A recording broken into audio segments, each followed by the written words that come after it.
We've all heard of women's intuition, right? Well, men have intuition as well. Intuition is so important when it comes to feeding ourselves and our families in our challenging food environment. This podcast explores a variety of topics related to a powerful, evidence-based eating framework called intuitive eating that integrates instinct, emotion, and rational thought. My hope is that it will help you finally break free of the perpetual diet cycle. This is the Men's Intuition Podcast. All right, and welcome back to another episode of the Men's Intuition Podcast. I am Jeff Ash, and I'm your host, and I'm glad to be here to talk about another really important topic. So, previous episodes coming up prior to this one, we're addressing different issues related to individuals. So, managing your hunger, those kinds of things, an outline of what the intuitive eating framework looks like and how that might apply to you and on your own journey. But I'm also really passionate about working with families as well as children and adolescents with their nutrition as well. And so there are going to be episodes that address the specific needs of your kids and adolescents, since I think a lot of you listening are probably parents or maybe your grandparents, aunts or uncles, and maybe you're a teacher and you're working with kids, those kinds of things. So those would then also apply to you. But I'm also really passionate about working with entire family units as well. I think it's a great bonding experience when the entire family is all on board with the same general principles that they're applying to their health and their nutrition and their mindset around fitness. And so we're also going to have episodes going forward that are going to be addressing family-related issues too. So we're going to try and cover a broad range of different topics that will help you navigate your own personal journey as well as help your family become the best that it can be as well. So today is one of those examples about addressing the needs of your children. So this one, our topic is going to be, I'm concerned about my kids' eating habits. So if you are a parent or a grandparent or anyone who is around children and responsible for their eating, then I think you can probably relate to this. You probably have at some point or another, whether it's an ongoing basis or at different times, you've been concerned with their eating habits. So before we get into that topic, though, I do want to add a little disclaimer here that this is just for informational purposes. There are very specific needs that some children and adolescents have. It could be an eating disorder or some kind of disordered eating that's leading in that direction. And those kinds of issues may need to be addressed by your pediatrician and or a specialist dietitian in that area. So I do want to encourage you that if you're experiencing any really severe or even borderline severe issues with eating habits and behaviors, or you just have any concerns at all, really, then I would definitely recommend talking to your pediatrician and going from there and make sure you get the proper guidance and treatment if necessary to handle those situations. So without any further ado, let's get into our topic. All right, so what are some of these common struggles that we have around food? I came up with just a few here. There's probably a lot more that you could think of. You may be experiencing some other ones, but I think these four that I'm going to point out here are pretty common for a lot of us. First off would be picky or fussy eating. I think that's a really common issue that a lot of families struggle with, where one or more of your children has a limited number of foods that they will eat. Maybe that's describing you, yourself, or your spouse or partner. That could be an issue for them also, but that can be a real challenge in any kind of a family situation. It may be that the number of foods are actually not only small, but even decreasing as you're going along. And again, going back to that disclaimer at the beginning, if that's occurring, it wouldn't be a bad idea to go check with your pediatrician and just at least be evaluated if there are some things that need to be dealt with at a much deeper, more intensive level.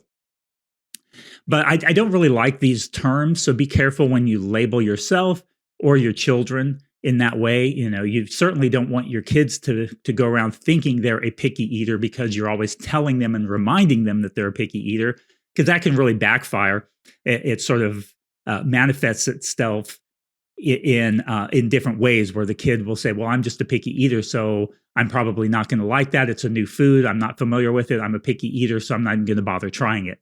So we don't want to do that. And at the same time, as a parent, we sometimes will say, well, my kid's a picky eater, so I'm not even going to try introducing a new food. I'm just going to give them what they like and make things easier.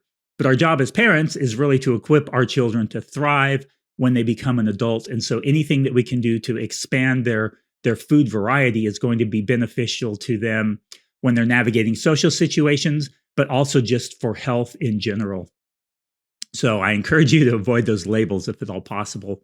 The amount of food that they eat could be another concern, whether that's too much or too little. Again, be careful in labeling your kids as like a big eater or a tiny eater. Just recognize those patterns and then address them as needed. But again, that's a common struggle that I think a lot of families experience.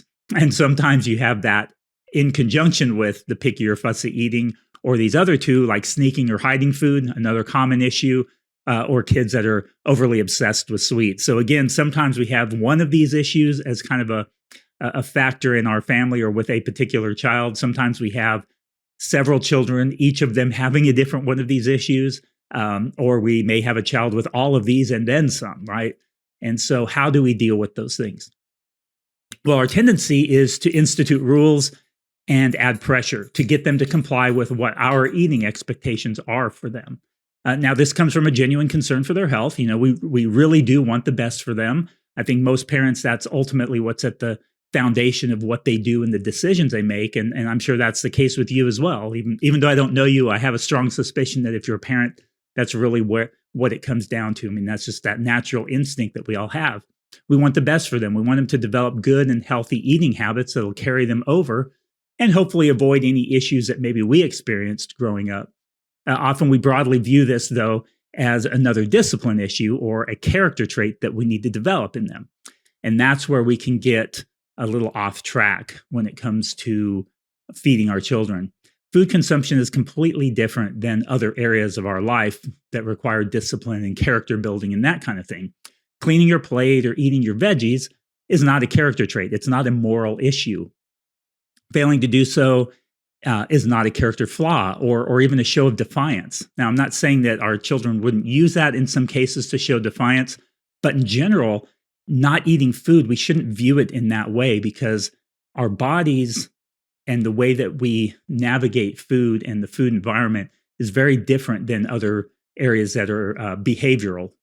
So eating is not really a behavioral issue. Now, there are behaviors around it, like how you present yourself at the dinner table, manners, how you speak. You say please and thank you. You don't reach across the table and grab things. You don't eat something off of someone else's plate. Those kinds of things. Those are customs, social customs. Will probably look a little different in each family. And those are things that we can train and discipline within our children. But the act of eating itself is very different. We'll talk more about that here to hopefully make some more sense of that. Remember, keep the big picture in mind. Our goal is to grow what a wonderful woman named Ellen Satter, who developed the model that we'll be talking about here in a moment, she refers to as competent eating. And I love that way. It basically emphasizes the fact that children are novice eaters and that we want to help them to become competent eaters, intuitive eaters who are comfortable navigating a broad range of environments and pressure, unfortunately, interferes with this. So that's why we want to avoid that whenever possible. So more often than not, this really stems from a concern for the size and shape of their body, right? If we're being completely honest, that's one of our big concerns as parents, right? Usually that concern is that they're going to get fat. If we're being completely honest, we're afraid, oh, I don't want my kid to get fat. And it's totally understandable. Maybe they're bigger than the other kids. You yourself may have some lived experience in this area where you've always been in a larger body and you don't want them to go through the stigmatization and comments and bullying, all those kinds of things that you experienced growing up. And so it's out of a concern, again, for your child that you're wanting to prevent them from having to go through those things, those struggles that you did. Maybe a family friend or a family member made a comment about their weight. A doctor or other healthcare practitioner may have made a comment about their health and a concern for their health based on their size. Maybe the child's expressed concern about their size themselves and said, hey, I feel like I'm too big, or maybe somebody made a comment to them at school and that kind of thing. Our society and our culture, unfortunately, and our media have really perpetuated the idea that there is a acceptable body size and that if you fall outside of that range, you need to fix it. Often it's promoted as health, but more often than not, really, it comes down to society's standards of beauty. and what we perceive as an appropriate appearance for people. And so that's really quite unfortunate. And what we want to do is we want to prevent reinforcing those ideas in our children as they're growing up.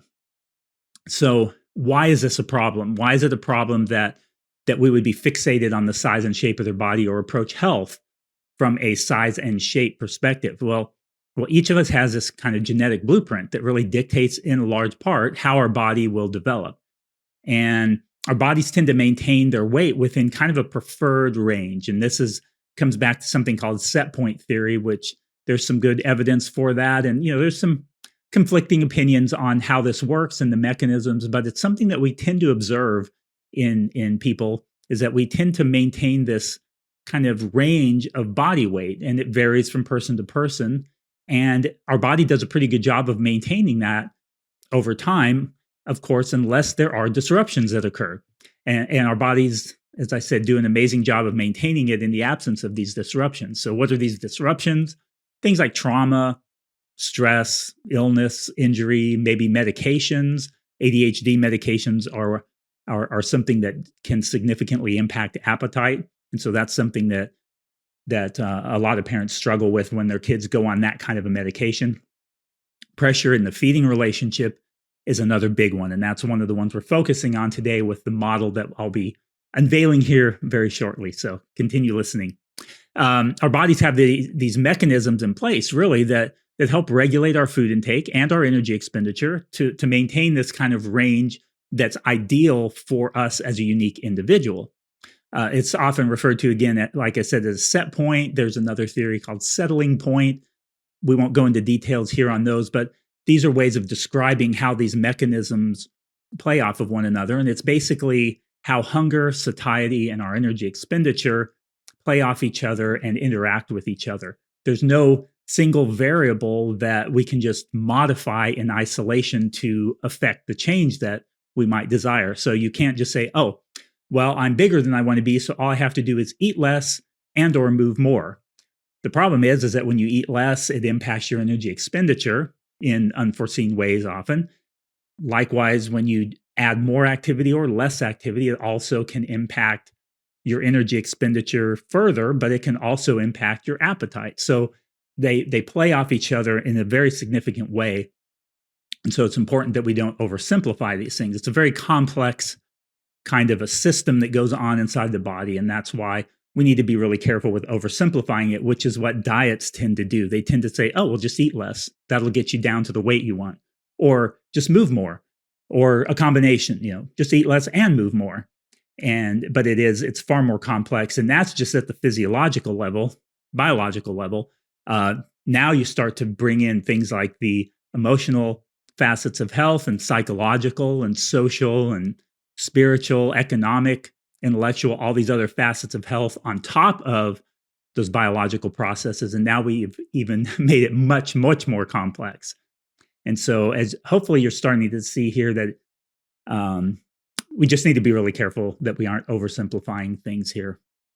And this is why diets and focused attempts at weight loss or weight change, even gaining also, don't typically work in the long term. And this is demonstrated in numerous research studies. It's not even really disputed, even among those in the diet community, that weight loss efforts typically don't work long term. And that's because we're attacking a symptom rather than looking at the underlying issue that may have driven either a excessive weight gain or excessive weight loss. And so we just need to be careful of that. All right, so what's a great way then to address feeding kids? There are different approaches to this. I'm pointing out one that it's kind of considered the gold standard among a lot of people. I love this approach. It's something that's been around for a long time. It's called the division of responsibility in feeding. You might see it abbreviated if I'm communicating something or writing some content on it. You may see me abbreviated as DOR, and you may hear it referred to as DOR, that kind of thing. But this division of responsibility in feeding was developed by a registered dietitian and therapist named Ellen Satter, and it's been around for over 30 years. She developed it a long time ago. It's tried and true. It's been tested. It's been validated by numerous research studies. And what it does is, in summary, basically, this model is the parent provides and the child decides. So again, the parent provides and the child decides. So it's based on this simple principle that regardless of the age, whether you're a newborn or a seasoned citizen, as I'm getting more and more over the years, more seasoned, I guess, the individual is really best at determining the amount that's right for them as an individual. We have thousands of years of human history showing this to be the case. And the biological mechanisms inside our bodies and the cues, these hunger and satiety cues, drive us to eat when we need more energy and to stop when we've had enough. And again, if we don't have those disruptions in place, our body does an amazing job of regulating these things. All right, so let's break this down a little bit further. So the role and basically the division of responsibility assigns roles to the parents or other adult feeders and the child. So the parent's role is what, where, and when. So that comes back to the providing part, right? The role of the child, this is where a lot of parents get a little scared or start to say, huh? Turn their head like, maybe you have a dog that does that. I have a dog, you start talking to them funny, and they turn their head and look kind of crazy. Anyway, the child, their job is whether or if they're going to eat and how much. You may be saying whether or if, like they can decide if they don't want to eat when it's dinner time. Yeah. Now that doesn't mean they don't have to sit at the table. That again comes back to the culture, the discipline, those kinds of things. But the whether and how much, it's really important that we allow our children to make those decisions. I'll go into a little more detail of what that looks like. But that is an incredibly powerful way of helping them to nurture and even strengthen those biological cues and those hunger and satiety signals that are innate in all of us from the time that we're born. And it's amazing how when we allow them to make those decisions for themselves to decide whether and how much, that those cues and signals and abilities just develop and carry them over nicely into becoming intuitive eaters when they are adults. All right, so let's look at this at a little bit more detail. All right, so when it comes to the parent or adult feeders, so adult feeders would be teachers, aunts and uncles, grandparents, anybody who's in charge of the providing part, right? A 3-year-old can't go to the grocery store, and so they can't really provide for themselves. So any adult who is responsible for them is going to need to provide for them. So our role as adults is to choose and prepare the food. That's pretty obvious. I don't think there would be any dispute over that. Some parents do let their kids pretty much tell them what they want to eat and they just let them eat it. Probably not the best way to go about getting them a nutritionally adequate variety of foods. It's also not going to be really helpful in helping them develop a broad range of tastes that will carry them, again, over into adulthood nicely. But our role is, first off, choose and prepare the food. We also, comes back to the when part of those roles that I outlined, and that's provide regular, consistent meals and snacks. And so what that means is that what we're doing is we're establishing this trust relationship with our children. When we provide regular and consistent meals and snacks, they can trust that they will always have a meal coming and that at those meal times they're going to have enough to eat so that they're not going to go hungry. So they can trust that we're not going to starve them, that we're not going to force them to eat a certain amount of food that's going to make them feel uncomfortable. They're always going to know, though, that those are coming. And so if they're hungry and it's in between meals, they know, hey, I know another meal's coming. I don't need to worry about it. I don't need to obsess about it. I don't need to go steal or hide any food, those kinds of things. So it's really important that we nurture that trust relationship. We also, another role is to make meal times pleasant for everyone involved. And this comes back to some of those cultural norms, and we want the mealtime to be enjoyable. We don't want to use mealtime as a time to nag or bring up messy family business and that kind of thing. Maybe keep that for another time where you can gather everyone around and deal with those kinds of issues. Anything that we can do to make mealtimes and our children's mindset around food something positive, something enjoyable, something that they can look at fondly when they're an adult, rather than, oh, I hated dinner time. That was when mom or dad would nag me about my homework or bring up all the stuff I did wrong, those kinds of things. And that happens a lot. And if you've experienced that yourself, you can probably think back to how that has carried over into adulthood, into your current relationship with food that you may be struggling with.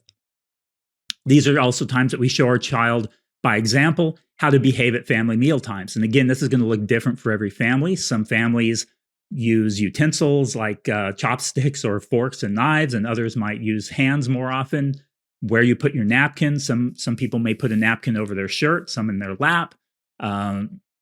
Is how we drink, whether there's all those different kinds of variations in the way that families sit at a dinner table and behave at the dinner table, passing things around, not reaching over, all of those things. Those are all things that you will also teach and model at the dinner table. So it's not just about food, but it's also a teaching experience for some of your family cultural norms. Be considerate, though, of your child's lack of food experience. And this is one where I think a lot of parents really struggle, is that it's really easy to fail to realize that our kids, just like they're novices at everything else, they don't know how to do math, they don't know how to tie their shoes, they don't know how to wipe their butt, they don't know how to, all kinds of different things, right? We have to teach them, and it takes time for them to learn that. The same is true for food. They're novices at eating, and so we have to gradually teach them how to eat, how to try different foods, how to enjoy different kinds of foods and different combinations of foods and all of those different things. So in order for them to become a competent eater, we need to understand that they're at this point a novice eater that needs training. Practice really is going to help with that. But we also want to do this without catering to their likes or dislikes. So you're not a short order cook saying, okay, what do you want, Johnny? What do you want, Susie? What do you want? Not that you don't ever do that, but the general rule of thumb is that as the parent, you're going to provide, and then from what you've provided, then each child will decide what they're going to have and how much of that. This was something that definitely didn't occur to me until I really started digging into the division of responsibility, a number of years back, and that was really interesting when I started thinking of children and eating from the perspective of them being novices, needing to learn. And when you do, it really shifts the way that you see, when you're seeing them struggling with a food or getting upset with a particular food, that they're just learning. So, there is some debate on this one, but this is another important one that I align with this idea, and that is only water between meals and snacks. Think of your drinks like sugar-sweetened beverages or milk or juice, those kinds of things. Think of them more in terms of being foods, because they have calories, they have nutrients, they have nutrition in them. And so we should think of them in the same way. And so by giving our kids just water in between meals, then we allow them to arrive at meals with a certain level of hunger, ready to eat. And when they do arrive at those meals with a certain level of hunger, not ravenous or anything like that, but it is going to make them, one, they're going to enjoy the meal more. But two, they're also going to be more willing to try a new or unfamiliar food if they're actually hungry. If they're not hungry going into that meal because they've been drinking soda and juice and milk all afternoon, they are probably not going to be likely to really gravitate toward anything that's not completely familiar on the table. And ultimately, what we're trying to do as parents and adult feeders is allow our children to grow into the body that's right for them. Not only allow them to, but encourage it and do everything we can to nurture that within them. All right, so when it comes to the role of the child, again, it comes back to this trust relationship. So they trust you to provide, they trust you to consistently provide. And I do want to add a caveat there.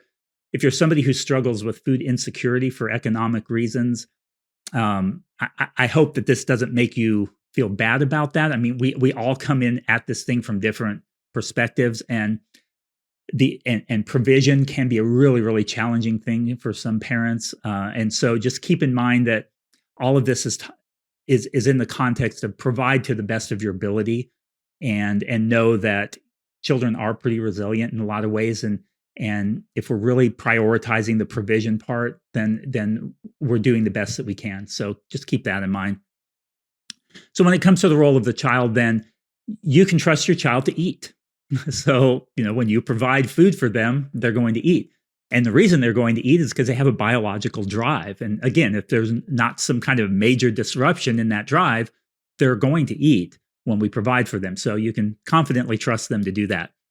You can also trust them to eat the amount that they need based on their body's unique energy demands. And this is going to be based on their physical activity levels for that day. But it also may be impacted by their physical activity levels over the course of the week. So understand, we sometimes think of food and everything on a meal-to-meal basis or on a daily basis, but it's really much more of a cumulative thing. And we see this in research too. We see that when kids don't eat vegetables at a particular meal or for a day, that over the course of the week, they often make up for that by eating a few more vegetables on other days. And so when we look at the big picture, we realize, oh, wow, they actually do have a pretty nutritionally adequate diet. But it's really easy, like I said, to get hung up on that one meal. Oh my gosh, they only ate chicken. They need vegetables. They got to have vegetables. They've got to have some carbs. What about the fruit and the bread and these kinds of things? But then if we just chill out, pull back and say, well, what'd they have for breakfast? Well, they had bananas, apples, and berries. Oh, okay. Well, that sort of fills in that gap. Whereas at breakfast, we might think, oh, well, they only had bananas, apples, and berries. They didn't eat any protein. Well, they made up for it later. And it's great because the body has a lot of mechanisms in place, and it does a really good job of managing these things and compensating for these kinds of differences in eating from meal to meal and even from day to day.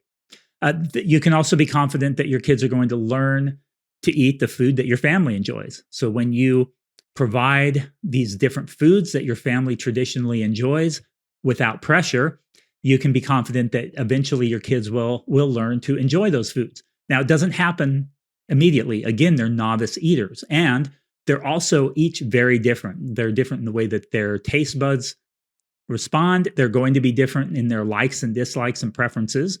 And so if we look at some of the research in this area, it's really interesting because it often takes over 30 exposures to a new or unfamiliar food before a child is even willing to eat that food, in a pressure-free environment. And so it's really interesting that if we just keep trying without adding pressure, no pressure to eat it, just keep presenting that food, that often our quote-unquote picky eaters turn out not to be so picky after all. They just take a little more time to try new things, and that's okay. And that may carry over into other areas of their life that we can recognize as well. Oh, they're just not as adventurous. You may have the kid who's like ready to go just full on without even thinking about the consequences and trying new things, where you may have another kid who wants to watch and observe and see how others are engaging in that activity or something, and what happens, what's the outcome if I do this, what is it going to do? And the same may be true in the way that they approach food. They may want to watch you eat it a number of times before they say, "Okay, I'm good to eat that too." Also, you can rest assured that when you do this, when you trust your children, you can trust that they'll grow predictably and consistently in ways that are right for them and their unique body. Now, again, disruptions happen. Again, those are things to address with your pediatrician. But in general, when we feed them in this way, we can trust that they'll grow predictably and consistently into the body that's right for them. And ultimately, too, throughout this whole process, they're going to learn to behave well at mealtimes, too. Again, that comes back to those cultural norms for your unique family. But hopefully that makes some sense there. So again, you can trust your children to eat and eat the amount of food that's right for them. And you don't have to worry about, oh, did they eat enough? Did they not eat enough? Trust that their body will compensate for that later if they ate too much or too little at any particular eating time. In the words of Ellen Satter, again, I love this quote, your job is to maintain the structure of family meals and sit-down snacks throughout your child's growing up years. When you do your jobs with feeding, your child will do his with eating. So I did mention sit-down snacks there. I should have mentioned that earlier. One of the where part of this whole equation, the role of the parent, whenever possible, if you can get your kids to separate from the different activities going on in their life and get them to sit down at the table or a picnic blanket or just somewhere where that's dedicated to focusing on the act of eating, that can really help as well. It takes out those distractions. They know that eating is serious business and that it should be taken seriously, because that's something we want to teach them, that when it's time to eat, you need to make sure you eat enough that you're satisfied and full, because you can't just keep nibbling all afternoon. And they'll learn that over time. And So that's one of those things that you can trust will happen as well. All right, so let's look at a practical example here. So yeah, if you're like me, you're like, okay, these are cool concepts. I'm starting to wrap my head around it a little bit, but what's it look like? I want you to tell me step by step, or at least give me a really detailed picture of what this whole thing looks like. So let's talk about tacos. Tacos is a good example. I think a lot of us include those in our meals. And so with tacos, what do we have? We have cheese and meat, tortillas or shells, tomatoes, salsa, avocado, beans, all these different kinds of ingredients. And this is actually a really good example of a great way to serve your meals whenever possible. If you have kids who are not particularly adventurous with their eating, is deconstructing meals into their parts so that each member can add what they want. And they can also try a small amount of something in there and experiment with it a little bit. It can be a great way to help provide a really nice, comfortable eating environment. But let's get back to tacos. All right, so they might just eat meat, right? They might just pile on a thing of meat and just eat that, or just cheese and avocado. Or they might just eat 5 tortillas or shells.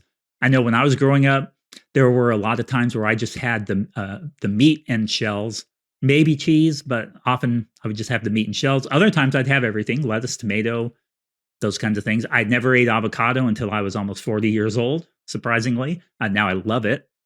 Beans was never a big thing for me, but I also started eating those later in life too. But that's okay, if they only eat one of those foods, because as I said, we can be confident that other meals will make up for any nutritional deficiencies from that one single meal, one single eating occasion. Nutrition doesn't need to be spot on from meal to meal, but research does show that kids do tend, and adults too, this carries over for adults as well, shows that we do get nutritional adequacy over the course of the week. Again, if we aren't putting that pressure on them from meal to meal. So that's an example of how this might look with a taco meal. Now, another one, this would be a new or unfamiliar meal. I mean, I think tacos is one that a lot of us is pretty familiar. Kids are used to it. Maybe there's a new or unfamiliar meal, a new recipe you tried. You have no idea if your kids are going to like it or not. And so what you do is that you make sure to provide a couple of safe or familiar foods for your child so they can be confident going into that meal that they'll get enough to eat, regardless of whether they like the main dish or the sides that you've added in there that go along with that side dish. When your kids can't trust you to eat, or that they're going to be able to fill up, then this is where it starts to develop these issues with these hiding foods, sneaking foods, outbursts at the dinner table, all kinds of other problems that can come in and appear to be discipline related when really it stems back to this pressure to eat unfamiliar foods that may be going on when you serve something that's unfamiliar. So every meal doesn't need to be the favorite of everyone, but everyone should have something that's familiar and comfortable for them to eat in an amount that's going to let them fill up their belly. So sometimes that may mean that you just put a lot of bread and butter on the table, and the kid may try the new dish and may decide they don't really like it or they're not really sure, so they don't eat very much. But then they can fill up on the bread and maybe fruit or something else that you might include with that. But again, without catering. So it's not, okay, I have a plate of pizza rolls and hot dogs, and then I have the fancy Brazilian dish that I cooked for everybody else. It doesn't mean that you cook 2 separate meals, but just have something there that's going to meet their needs. Maybe it's milk to make sure they get enough protein, and they'll always drink the milk. And so that provides a protein source if they don't eat the new chicken that you're cooked or something like that. So hopefully that's giving you some practical ideas there. But in the general principle, it's always make sure there's at least a couple of safe foods so they don't ever leave a feeding opportunity hungry unless they've done so by choice. And by choice, I don't mean, well, if you don't like it tough, you're going to go hungry. I don't mean that kind of choice, but if they decided there's familiar foods I'm comfortable with, I'm choosing not to eat those because either I'm not hungry or whatever reason, and I'm also not choosing to eat this other food. So I really hope that makes sense. Yeah, we'll go into detail on that kind of stuff later down the line too. Trust is a key factor here. Again, the child trusts that they won't go hungry, and that's ultimately what we need to focus on. So in summary, let's get this thing wrapped up here. The key principles of intuitive eating really help us to recognize and respond appropriately to our internal signals that our bodies give us regarding the amount of food that we eat.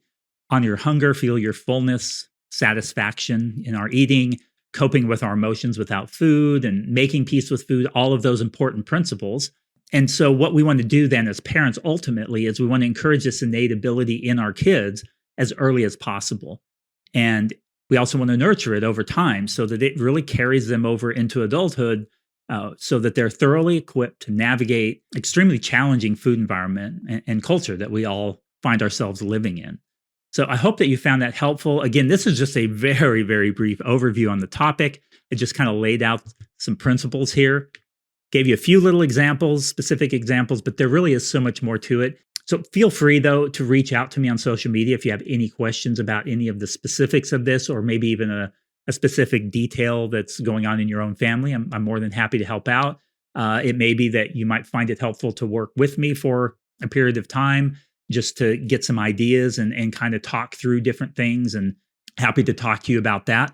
One thing I do want to point out is I do offer completely free, no obligation, 60-minute initial consultations. So whether it's for you as an individual, your child or adolescent, or your entire family, I'd love to talk to you and just kind of see where you're at and if I might be able to help you navigate some of those things. So be sure to reach out to me at intuitive.eating.min on Instagram, or you can check me out at my website at hopedrivesme.com. And I'd love to hear from you. So I hope you found this episode helpful. Look forward to talking to you again soon.